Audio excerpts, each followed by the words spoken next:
Sekarang kita kembali diperlihatkan dengan Xiao Yan yang pada saat ini melakukan perjalanan menuju ke pemakaman rahasia iblis leluhur, namun bersamaan dengan hal tersebut tidak lama setelah Xiao Yan pergi belasan sosok pada saat ini muncul di luar pulau iblis leluhur, mereka terbagi menjadi beberapa kelompok dan terlihat jelas bahwa mereka berasal dari beberapa kekuatan. Dua kelompok pada saat ini saling berhadapan dan salah satu pemimpin dari kelompok segera berbicara, sosoknya berteriak ke arah kelompok lainnya ketika bertanya siapakah yang telah mendapatkan batu jimat guntur. Menanggapi hal tersebut kelompok yang tertuduh juga pada saat ini sedikit menyipitkan mata mereka, pemimpin mereka berkata mungkinkah mereka dari klan Guntur Ajaib tidak memahaminya? Sejujurnya dirinya juga pada saat ini sangat penasaran dengan siapakah yang berhasil mendapatkan batu tersebut. Menanggapi apa yang dikatakan oleh kelompok ini pemimpin dari klan Guntur Ajaib pun seketika kembali mulai berbicara. Sosoknya berkata sebaiknya mereka pada saat ini jangan banyak berbicara omong kosong, jangan berpikir bahwa mereka akan bisa mengambil jimat batu guntur surgawi ini. Kedua belah pihak pada saat ini terlihat gontok-gontokan tetapi sesungguhnya mereka memang tidak bisa memastikan siapakah yang mendapatkan batu guntur misterius ini. Terlebih lagi mereka juga pada saat ini berpikir bahwa ada kekuatan lain selain kekuatan mereka. Dikhawatirkan jika mereka bertempur mereka tidak akan mendapatkan keuntungan. Begitu mereka melemah tentu saja kekuatan lain akan dengan cepat segera menyerang mereka. Keduanya pada akhirnya masih sama-sama terdiam seolah-olah masih berpikir apakah mereka harus bertempur atau tidak. Bersamaan dengan hal tersebut tiba-tiba sesosok keluar dari pulau iblis leluhur. Sosok ini bergegas menuju ke klan Guntur Ajaib dan dirinya segera menggumamkan beberapa kata kepada pemimpin mereka. Wajah sosok itu pun seketika berubah sebelum akhirnya tanpa ragu-ragu sosoknya langsung berteriak dirinya segera memerintahkan semua pasukannya untuk mengikutinya mengejar sosok yang dibicarakan. Sosoknya bahkan tidak memperhatikan orang-orang dari istana Feng Lei yang baru saja mereka hadapi. Mereka pada akhirnya berubah menjadi kilatan cahaya dan tersapu ke kejauhan. Arah yang mereka tuju juga tidak meninggalkan dunia besar 10.000 iblis melainkan menuju ke bagian terdalam. Sementara itu kembali ke Xiao Yan yang pada saat ini tentu saja tidak mengetahui bahwa setelah Xiao Yan mengambil jimat batu misterius ini Xiao Yan justru menimbulkan kecemburuan dan sekelompok pengejar dengan cepat mengejar Xiao Yan di belakangnya. Xiao Yan pada saat ini duduk dengan tenang di atas bahtera kecil dari rumah lelang 10.000 iblis. Menurut informasinya mereka masih membutuhkan sekitar beberapa tahun untuk bisa sampai ke tempat tersebut. Mereka juga akan melewati kota besar dan mereka bisa meluangkan waktu untuk menikmati pemandangan di sekitar. Pada akhirnya Xiao Yan pun memberitahukan rencananya kepada semua orang. Tentu saja dia Zheng Hui pada saat ini sangat setuju jika mereka harus mampir untuk beberapa saat. Menyadari hal tersebut Xiao Yan pun pada saat ini sedikit terkejut. Xiao Yan pada saat ini bisa merasakan bahwa kekuatan Xia Zheng Hui kembali meningkat. Xiao Yan pada akhirnya segera bertanya apakah Xia Zheng Hui telah membuat terobosan. Xia Zheng Hui pun mengangguk sementara Xiao Yan pada saat ini sedikit mengangkat alisnya. Xiao Yan berpikir bahwa kultivasi dari Xia Zheng Hui ini benar-benar tidak lazim. Xiao Yan pada akhirnya bertanya apakah Xia Zheng Hui berkultivasi menggunakan kerang. Menanggapi hal tersebut Xia Zheng Hui pun sedikit tersenyum sebelum akhirnya berkata dengan penuh semangat. Xia Zheng Hui berkata bahwa sesungguhnya bukan itulah permasalahannya, dirinya hanya membiarkan mereka semua memasuki ilusi yang dibuat oleh Xia Zheng Hui. Xia Zheng Hui pada akhirnya menghancurkan mereka di dalam ilusi karena ilusi itu sendiri adalah tempat yang sangat baik untuk berkultivasi. Setelah jangka waktu ini pada akhirnya pemahaman dari Xia Zheng Hui pun semakin mendalam. Mendengar hal tersebut Xiao Yan pada saat ini tidak ingin menanyai kepada Xia Zheng Hui mengenai detail kultivasinya. Xiao Yan pada akhirnya segera melambaikan tangannya dan menyatakan bahwa Xiao Yan tidak tertarik dengan hal tersebut. Namun meskipun begitu Xiao Yan menyadari bahwa di jalan kultivasi selalu ada cara bagi seseorang untuk meningkatkan kekuatannya. Selama cara tersebut bisa dipahami oleh seseorang dan bisa membuatnya menjadi semakin kuat, maka hal tersebut merupakan hal yang bagus. Xiao Yan pun menghela nafas dan pada saat ini Xiao Yan memutuskan untuk mundur ke pelatihan. Xiao Yan juga berniat memurnikan beberapa ramuan namun sebelum Xiao Yan bertindak, pada saat ini terdengar suara angin bertiup di belakang mereka. Xiao Yan pun menoleh dan melihat ke belakang dan Xiao Yan bisa melihat ada sosok. Jumlah orang ini juga sepertinya melebihi 50 orang. Xiao Yan pada akhirnya segera bertanya apakah orang-orang tersebut mengejar kelompok Xiao Yan. Kelompok dari Chang Sui juga pada saat ini seketika berdiri dan menatap ke arah belakang. Mata mereka pada saat ini terfokus tetapi mereka hanya terdiam sementara itu Xiao Yan akhirnya menoleh ke arah Chang Sui dan yang lainnya dan berkata, mungkinkah seseorang membocorkan mengenai jimat batu misterius? Xiao Yan pada saat ini berpikir bahwa tempat ini sangat luas tetapi pergerakan orang ini benar-benar menuju ke arah Xiao Yan. Oleh karena itu Xiao Yan yakin sepertinya satu-satunya yang mereka tuju adalah barang yang pada saat ini berada di tangan Xiao Yan. Xiao Yan pada akhirnya menggertakkan giginya dan pada saat ini kekuatan spiritual Xiao Yan segera menyebar. Dengan cepat Xiao Yan merasakan beberapa fluktuasi aura yang kuat. Xiao Yan pun bergumam bahwa ternyata ada seorang dogat bintang 5. Xiao Yan pun menghela nafas dan pada saat ini Xiao Yan tidak memiliki pilihan lain selain berhadapan dengan mereka. Pada akhirnya kecepatan dari orang-orang ini benar-benar sangat cepat hingga berhasil menyusul kelompok Xiao Yan. Melihat orang-orang ini yang memancarkan niat membunuh mata Xiao Yan pun seketika berubah menjadi gelap. Tubuh Xiao Yan pun tiba-tiba bergegas keluar dengan pedang berat misterius miliknya. Melihat kemunculan dari Xiao Yan yang gagah berani pada akhirnya sekelompok orang ini memutuskan untuk berhenti. Pemimpin dari kelompok ini seketika menatap ke arah Xiao Yan dengan memegang trisula di tangannya. Sosoknya segera berkata kepada Xiao Yan agar dirinya menyerahkan jimat batu guntur surgawi. Tidak ada gunanya untuk membawa benda ini dan sebaiknya dirinya segera menyerahkan benda tersebut kepada mereka. Setelah selesai berbicara sosoknya pada saat ini menggenggam erat trisula dan segera mengangkatkannya ke arah langit. Seketika langit menjadi gelap dengan banyak guntur yang pada saat ini menyambar ke trisula miliknya. Guntur ini pada akhirnya kembali bergulir dan melihat hal tersebut mata Xiao Yan pada saat ini sedikit menyusut. Xiao Yan pada akhirnya menyadari bahwa sepertinya apa yang mereka cari benar-benar sesuatu yang berada di tangan Xiao Yan. Namun meskipun begitu Xiao Yan pada saat ini segera berkata dengan dingin kepada pemimpin mereka. Xiao Yan berkata bahwa dirinya benar-benar terlihat terlalu sombong.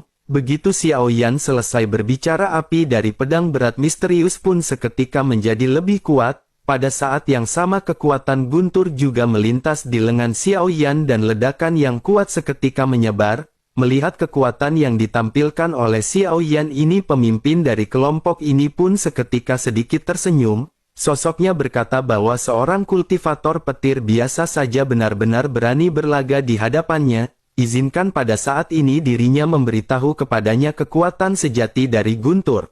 Bersamaan dengan perkataannya yang terjatuh pada saat ini di antara awan yang gelap dan tebal di langit. Petir bumbung dan menghantam ke arah trisulanya yang dirinya angkat tinggi-tinggi. Semua origin ki yang sangat besar di tubuhnya juga seketika berubah menjadi kekuatan guntur. Melihat kekuatan guntur yang sangat ganas ini Xiao Yan pada saat ini menjadi sedikit tertarik. Bersamaan dengan hal tersebut sekelompok orang juga pada saat ini segera bergegas menyerang ke arah Xiao Yan dari belakang. Xia Zhenghui pun berniat untuk bertindak tetapi sebelum dirinya bergerak Xiao Yan pada saat ini menoleh. Xiao Yan berkata bahwa orang-orang ini akan diserahkan kepada kelompok Chang Sui. Sementara itu sebaiknya Xia Zhenghui tetap di kapal karena dengan kekuatannya pada saat ini, dirinya tidak akan bisa ikut terjun dalam pertempuran.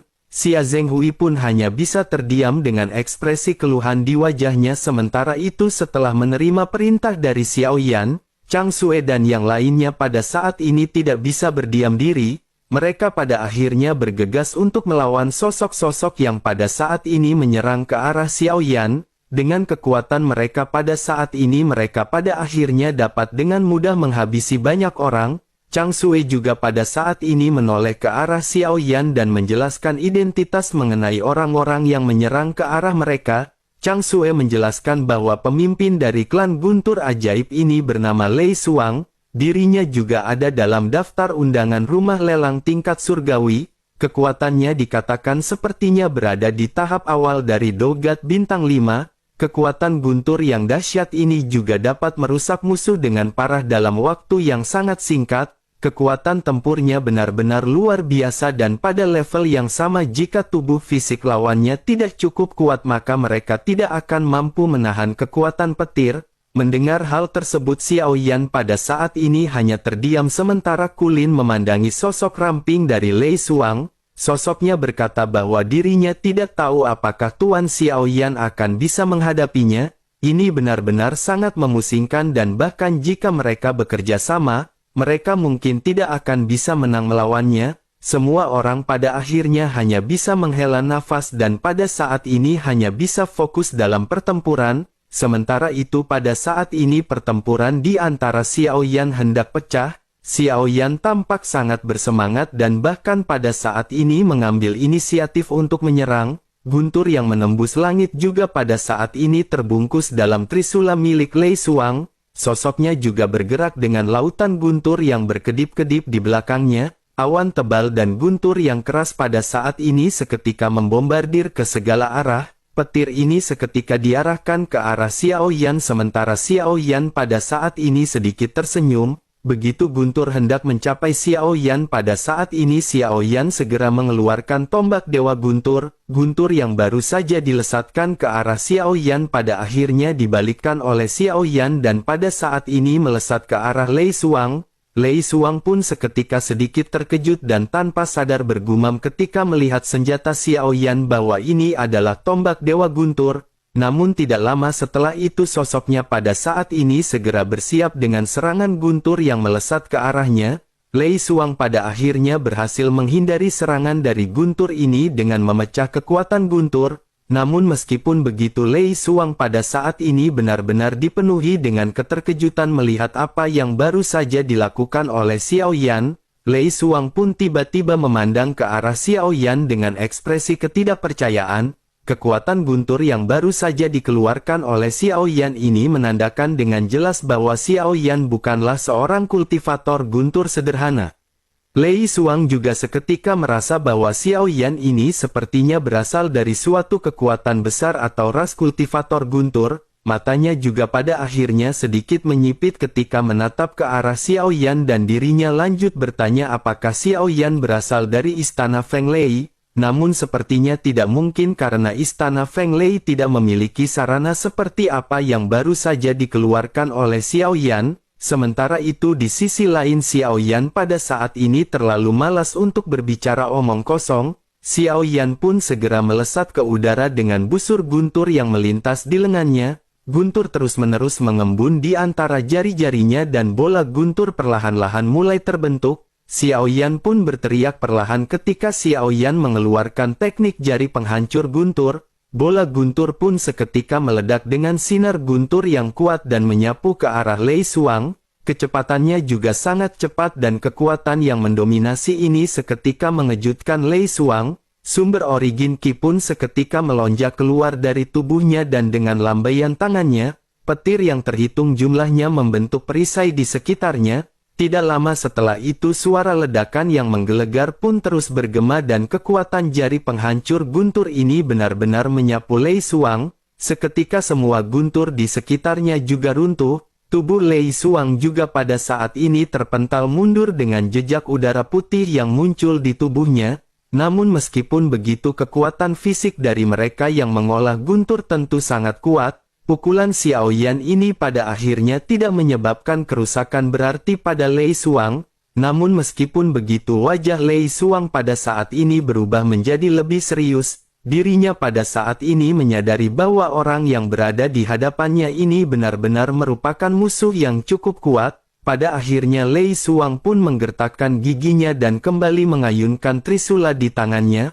Origin Qi yang agung berubah menjadi kekuatan guntur dan mengembun pada trisula miliknya. Setelah beberapa saat pada akhirnya trisula ini pun segera ditikamkan ke arah Xiao Yan di udara. Lei Xuang berteriak ketika mengeluarkan teknik naga guntur kehancuran surgawi. kekuatan guntur yang terkumpul di dalam tombak dari Lei Suang pada saat ini mengalir seketika. Guntur yang terjalin ini juga berubah menjadi naga guntur setinggi 100 meter yang meraung ke arah Xiao Yan. Sementara itu di sisi lain Xiao Yan pada saat ini juga bersiap. Xiao Yan berniat menggunakan kekuatan dari tinju api Fearless dengan tambahan lengan penghancur dewa. Kekuatan fisik Xiao Yan pada saat ini telah meningkat dan dengan hal tersebut tentu saja kekuatan dari ledakan serangan Xiao Yan akan meningkat. Namun Xiao Yan pada saat ini juga bereksperimen dengan rencana untuk menggunakan lautan guntur seluas 2000 meter. Kekuatan ini akan dicampur dengan tinju api Fearless. Ditambah dengan hal tersebut tentu saja serangan ini benar-benar akan sangat mematikan. Xiao Yan pada akhirnya tanpa ragu-ragu segera melonjakkan api dan guntur yang dengan cepat terjalin. Kekuatan dahsyat ini juga seketika mengembun di lengan Xiao Yan dan Xiao Yan pada saat ini melesat. Sementara itu di sisi lain naga petir besar benar-benar meraung ke arah Xiao Yan dan langsung menenggelamkan tubuh Xiao Yan. Melihat hal tersebut Chang Sue dan yang lainnya pada saat ini benar-benar terkejut. Mereka dapat dengan jelas merasakan tekanan yang datang dari serangan Lei Suang. Mereka semuanya tampak murung melihat Xiao Yan yang pada saat ini tampak ditelan oleh naga guntur. Di tengah-tengah bentrokan kedua belah pihak pada saat ini Kulin pada akhirnya kembali mulai berbicara. Kulin berkata sepertinya kedua belah pihak terlihat seimbang. Seharusnya tidak ada banyak perbedaan dalam hal kekuatan di dalam pertempuran ini. Menanggapi hal tersebut Chang Sue pun menggelengkan kepalanya dan pada saat ini menyipitkan matanya ke arah pusat benturan. Sosoknya berkata bahwa apa yang dikatakan oleh Kulin tidak benar. Sumber fluktuasi energi yang dipancarkan oleh Tuan Xiao Yan itu seharusnya berasal dari seorang dogat bintang 4. Namun dirinya pada saat ini tidak mengetahui dengan jelas apakah dirinya berada di tahap menengah atau akhir dogat bintang 4. Tetapi yang dapat terlihat dengan jelas auranya tidak setinggi dari seorang dogat bintang 5. Mendengar hal tersebut Duan Zuo pada saat ini juga melihat ke arah Xiao Yan dengan penuh kekhawatiran. Sosoknya lanjut berkata jika kekuatan Lei Suang berada di dogat bintang 5 bukankah dirinya akan dapat dengan mudah menghancurkan Xiao Yan ini? Mendengar hal tersebut Su Zizai yang biasanya tidak berbicara banyak omong kosong pada saat ini mulai angkat suara. Dirinya berkata bahwa dalam pertempuran ini masih belum bisa dipastikan semuanya. Mungkin saja orang ini telah menyembunyikan kekuatannya dan bukan tidak mungkin bertarung dengan benda langka yang begitu kuat. Chang Sue pun mengangguk setuju dan pada saat yang bersamaan guncangan seketika sekali lagi terdengar di kejauhan.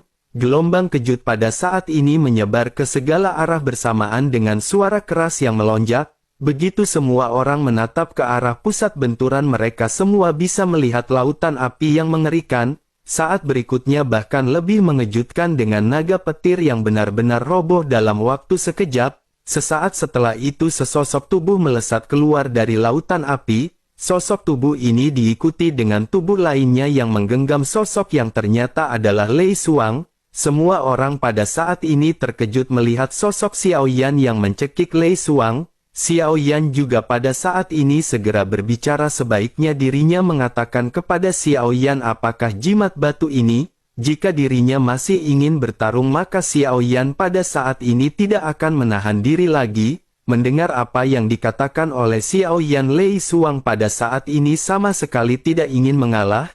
Tubuh Lei Suang pun seketika bergetar hebat dan dirinya segera melepaskan diri dari Xiao Yan. Sosoknya seketika terlempar mundur dan bersamaan dengan hal tersebut dirinya berteriak ketika mengeluarkan teknik transformasi guntur ajaib surgawi. Setelah Lei Suang meraung matanya berubah menjadi kilat yang menyilaukan dan banyak garis terlihat di tubuhnya. Dirinya segera melepaskan trisulanya dan ingin melawan Xiao Yan dengan kekuatan fisik. Sementara itu Xiao Yan pada saat ini sedikit menyipitkan matanya tetapi tinjunya perlahan-lahan mengencang. Tinju api Fearless pada saat sebelumnya telah dikeluarkan oleh Xiao Yan. Xiao Yan juga telah menyerap banyak energi di dalam benturan sebelumnya dengan begitu maka pada saat ini kekuatan dari lengan penghancur dewa telah maksimal. Dalam sekejap mata Xiao Yan pada akhirnya segera melesat dengan tinju keras ke arah Lei Suang. Kekuatan dari lengan penghancur dewa juga seketika tercurah.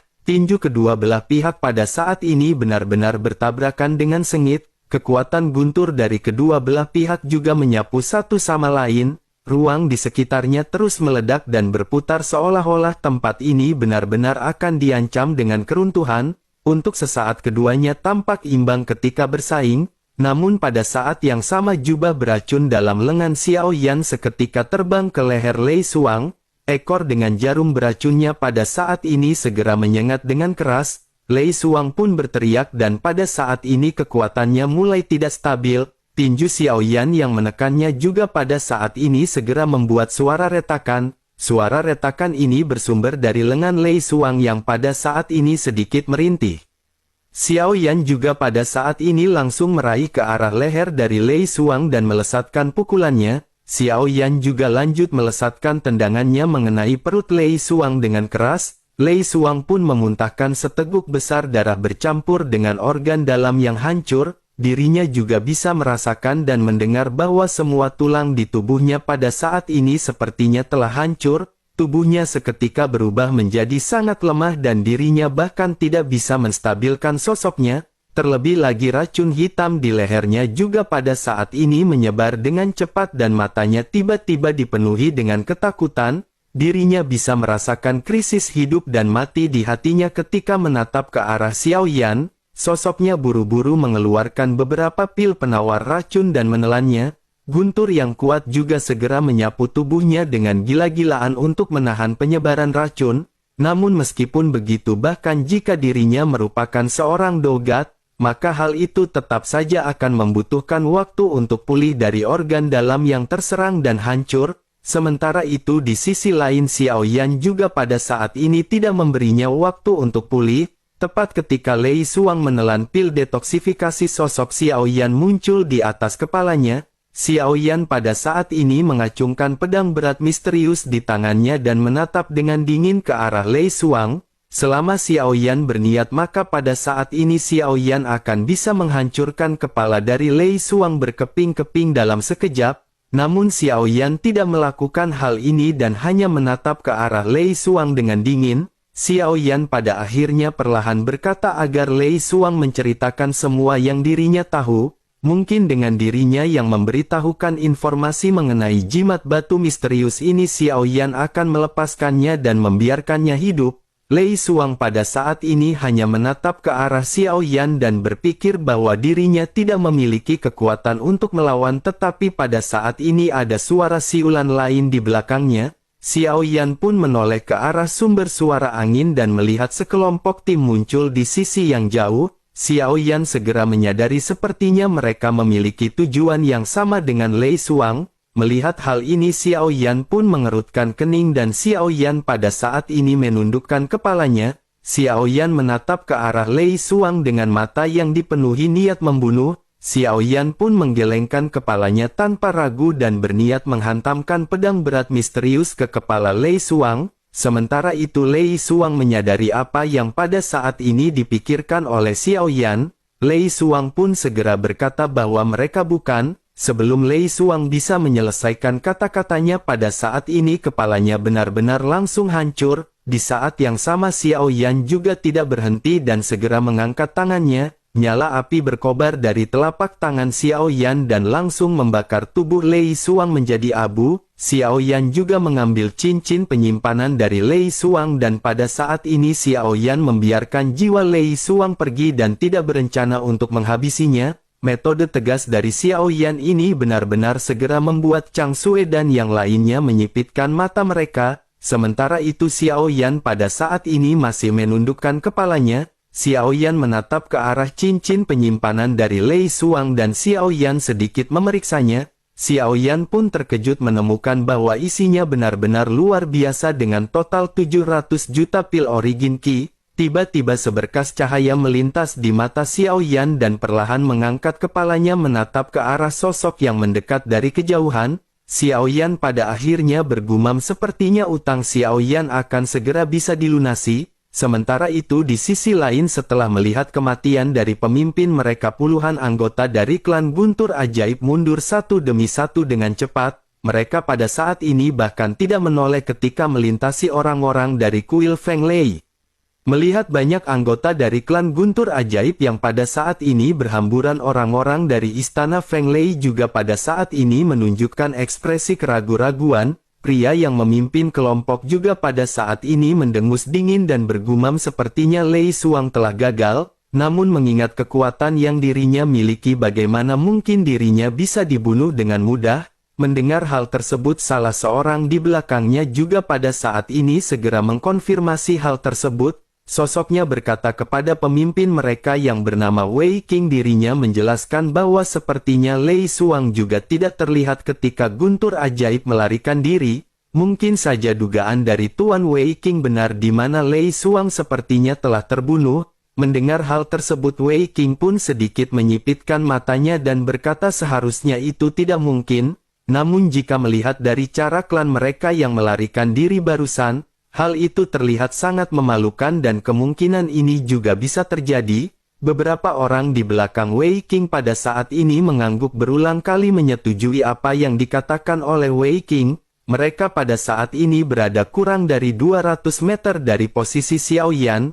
Wei Qing yang hendak mendekat juga pada saat ini tiba-tiba membuat gerakan berhenti dan semua orang langsung berhenti di tempat. Wei Qing pada saat ini berpikir jika Lei Suang benar-benar terbunuh maka kekuatannya pasti akan berada di atas bintang 5. Wei Qing dan Lei Suang telah bertarung satu sama lain dan keduanya berimbang untuk waktu yang tidak diketahui. Tidak ada di antara kedua belah pihak yang bisa saling menjatuhkan, oleh karena itu jika Lei Suang terbunuh dapat dikatakan Wei Qing juga akan dapat dengan mudah dihabisi. Wei Qing pada akhirnya dipenuhi dengan keraguan-raguan dan pada saat ini hanya bisa memandang ke arah sosok Xiao Yan di kejauhan. Xiao Yan juga di kejauhan pada saat ini tiba-tiba menatap ke arah sekelompok orang-orang yang berhenti. Xiao Yan mengangkat alisnya dan pada saat ini bertanya-tanya mengapa mereka begitu takut untuk mendekat. Xiao Yan pada saat ini berpikir bahwa Xiao Yan benar-benar sangat senang menghabisi mereka. Dengan begitu maka Xiao Yan juga akan bisa mendapatkan kekayaan dan Xiao Yan tidak bisa membiarkan hal tersebut menghilang.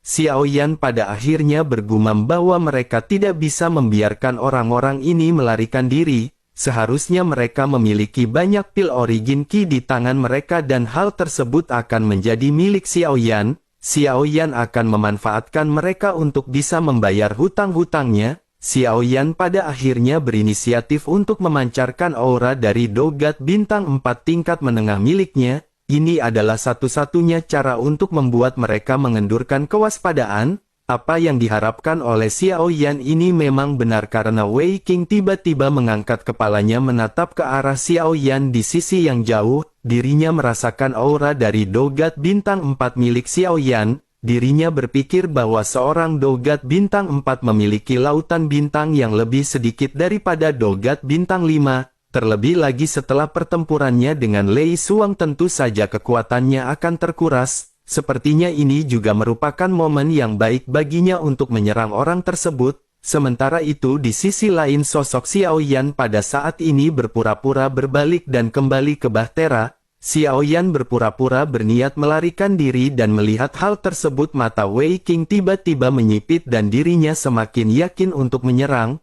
Pada akhirnya mata Wei Qing tiba-tiba menunjukkan sedikit tekad dan dirinya lanjut bergumam. Dirinya berteriak bahwa dirinya harus mendapatkan jimat batu guntur surgawi. Sosoknya pada akhirnya kembali memerintahkan para prajuritnya untuk bergegas. Semua orang dari istana Feng Lei pada akhirnya berteriak keras dan terus mengikuti Wei Qing untuk mengejar Xiao Yan karena belum bayar jamu kuat yang dibelinya.